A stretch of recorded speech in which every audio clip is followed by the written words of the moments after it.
Hello there and welcome to Simon's Shed, and you are watching a Graham Farish Class 08 shunter, currently running in DC, and this video is all about converting it to DCC. So yeah, I finally got around to it. I said I was going to do this for a while.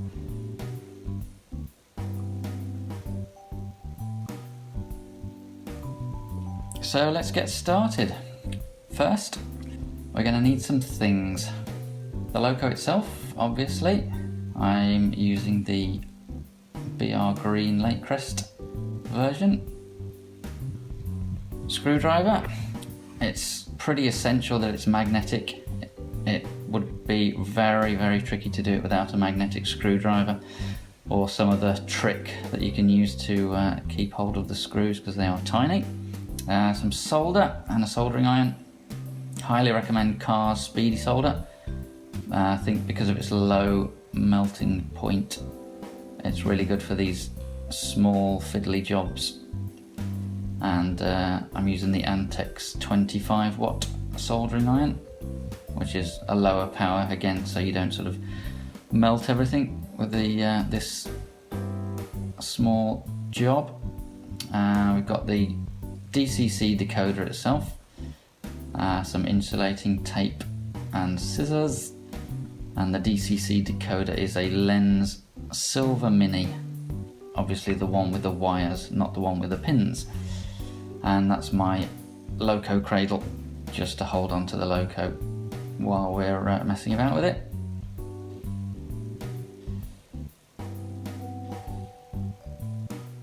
So yes, step one is to remove the body of the loco so we can get at the motor and the insides, and just using my loco cradle to support it. So we've got 4 screws before we can get the body off. There, there, and there. Hopefully you can see. And they're sort of right at the bottom of there, quite difficult to get to. So this bit was a bit fiddly, and as I say, without a magnetic screwdriver, I would almost certainly have lost one or more of the screws. So just speed this up a bit. You don't need to watch the whole process of taking the screws out, but it is a little bit fiddly. So take your time and take care.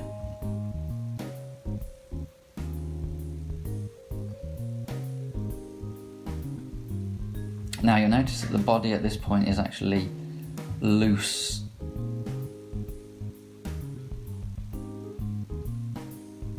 But don't remove it just yet. You need to, there's a wire that runs along the front of the buffer beam, a conduit wire that goes into the just by the front steps there. So you just need to prise that up and out of its little hole, otherwise you might break it off. So once that's out, we can simply pull the bottom half out and we're left with the body, and you can see the wire there, the little detailing. They call it the conduit wire in the instructions.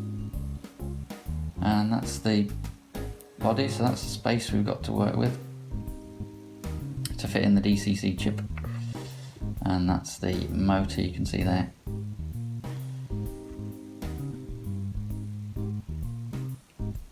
So yes, we need to remove the old wiring.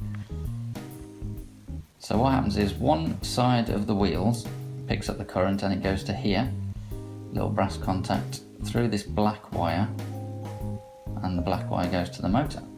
We need to unsolder that. So you can see it going into the motor there.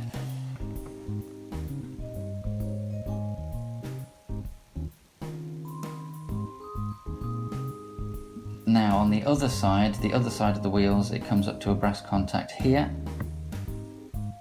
and that is also soldered to the motor, so that needs to be unsoldered as well. So the principle is we need to interrupt the power supply somewhere and put a DCC chip in the middle of that.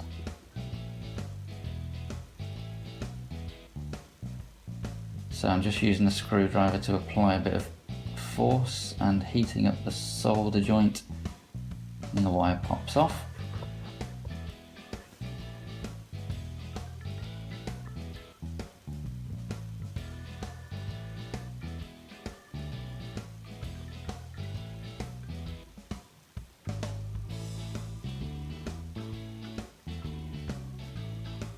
And there's the brass contact that I'm talking about.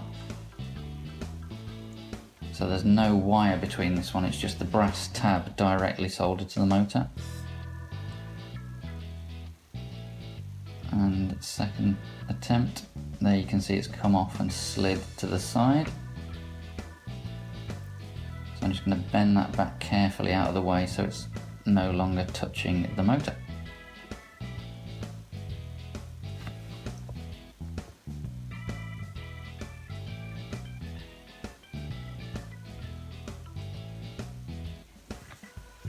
Now there's a little bit of black tape.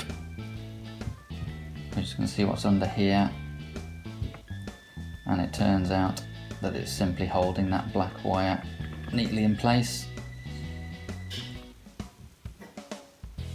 So that can go. And finally, for this step, we just need to remove the black wire from the motor. So the contact points on the motor are the top right as we're looking at it and the bottom left. And that's that.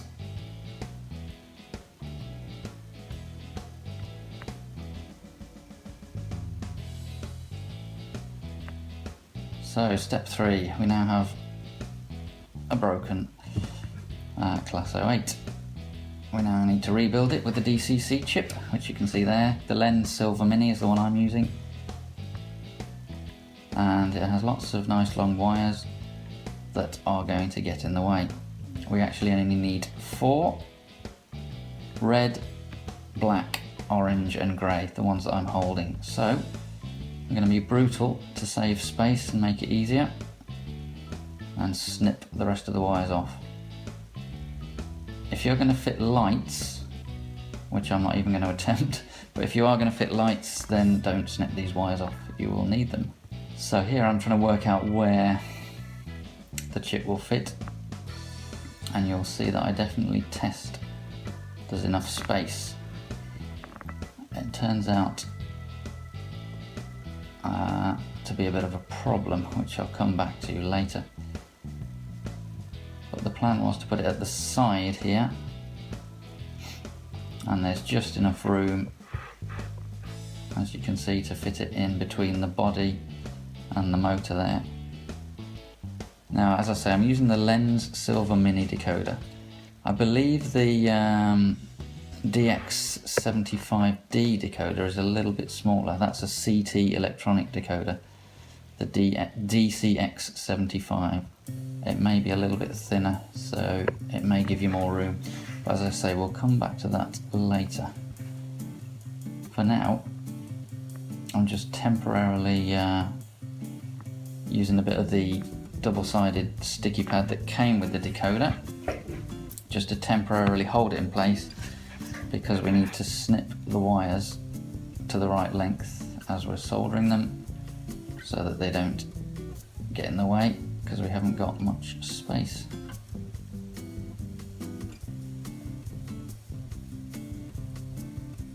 So the red and black wires take power from the pickups of the loco, and that means essentially they collect the power from the track. So the track is powered, the wheels are touching the track, and the pickups are little bits of copper that are brushing against the wheels to collect the power from the wheels. So one on one side of the loco and one on the other. That's what the 2 brass tabs are doing. So what we need to do is solder the red and black wires for the decoder onto those tabs. So the red one, you can see, goes on the big tab there that's furthest away from the motor. So that'll send the power from that little tab through the red wire into the decoder. It'll then come out of the decoder through the black wire, and it needs to go down to the other set of wheels via that little tab that we bent back. So this is not going onto the motor, it's going onto that little brass tab or copper tab, whatever it is.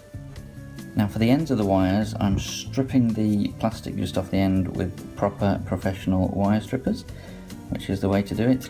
I'm definitely not using my teeth, honestly. So we snip the black one to length, we've got the red one soldered on. It's quite a fiddly little job, especially right next to the motor. You have to make sure you don't solder it to the motor contact, otherwise it will short out.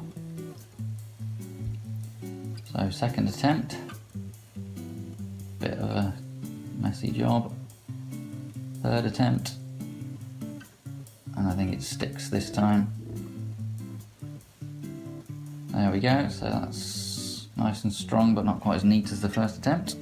So now we have the red and black wires soldered. So the DCC chip now has some power, but it can't do anything with it.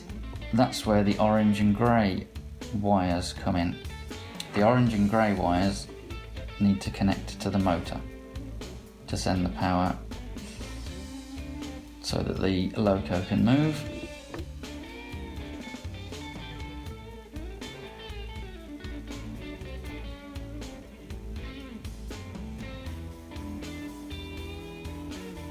So the grey wire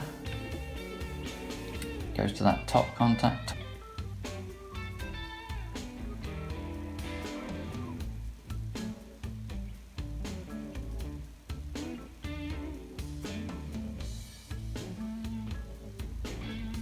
and the orange wire, snip,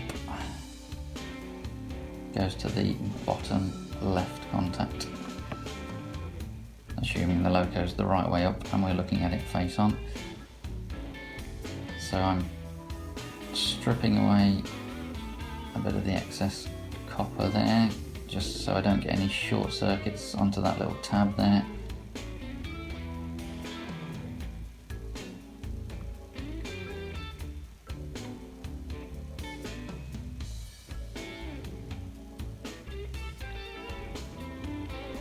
Quite fiddly to hold that in position.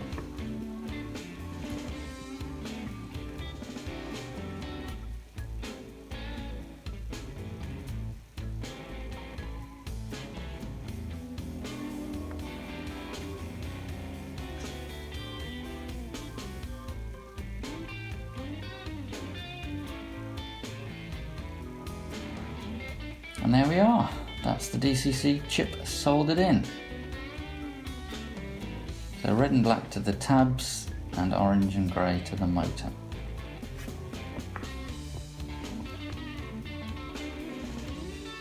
And just for a bit of extra safety, I'm putting a bit of tape over that tab to make absolutely sure it doesn't touch the motor, because we need to keep those separated. So that's it. Power comes in through one side of the wheels, through the red wire, and out through the black wire. And then we've got the grey and orange connected to the two motor contacts.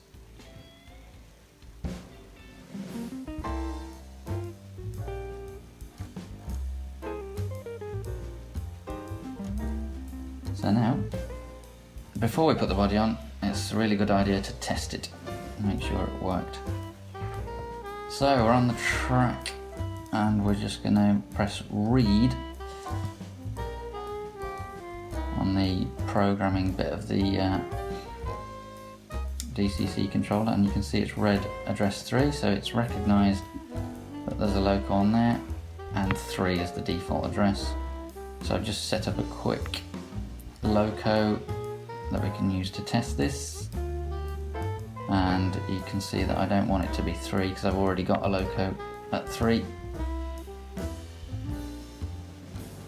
so I'm just going to change that to 8. So that's set up in there. So now I need to actually tell the chip that we've just soldered in that its address is no longer 3, it's actually 8 now. So 8 program, and you can see the way it's jumping about that it's programming that in.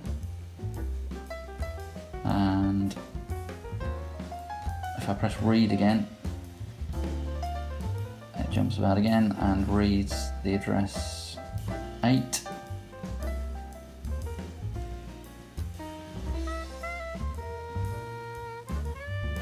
There we are, so that stayed on 8, so it means it's accepted that. So now we can go to the controller, select our new loco and get it moving.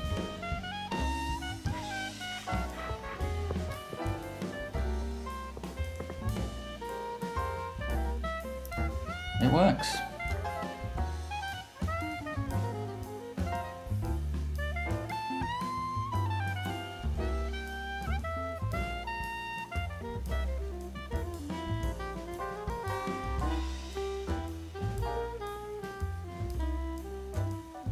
Step 5 then, we need to refit the body.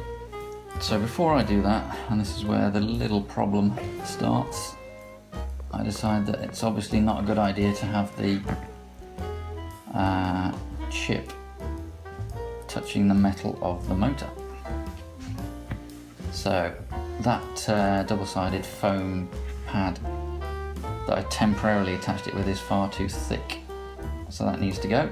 But I decide to put some black insulating tape around the chip to keep it safe from shorting.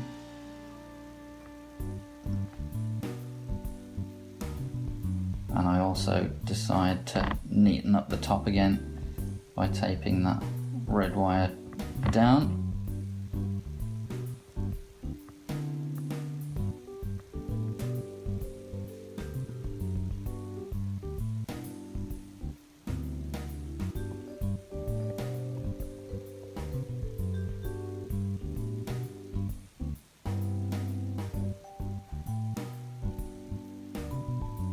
So on goes the insulating tape.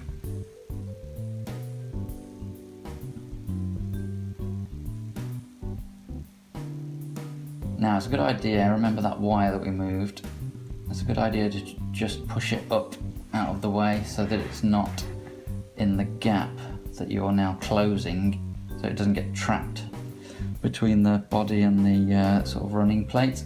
So just pushed it up out of the way. However, you can see it didn't actually fit. The thickness of the tape was enough to cause us a problem. So what I did was, instead of putting it at the side, I thought I'd try it on the top of the motor.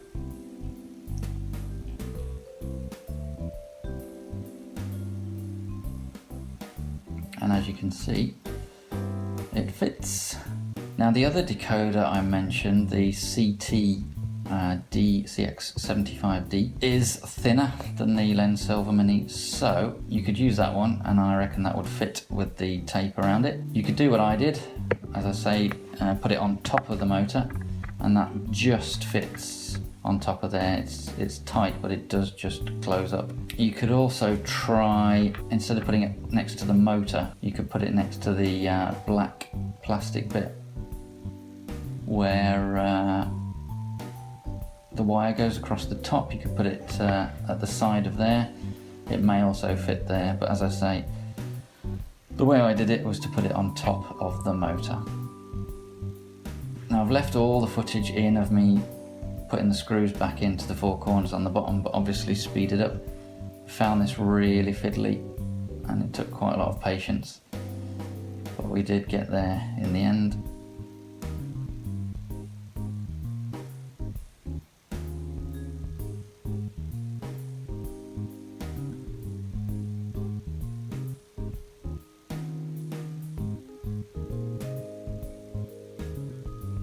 And finally, don't forget to just pop that wire back down into the little hole next to the steps. And job done.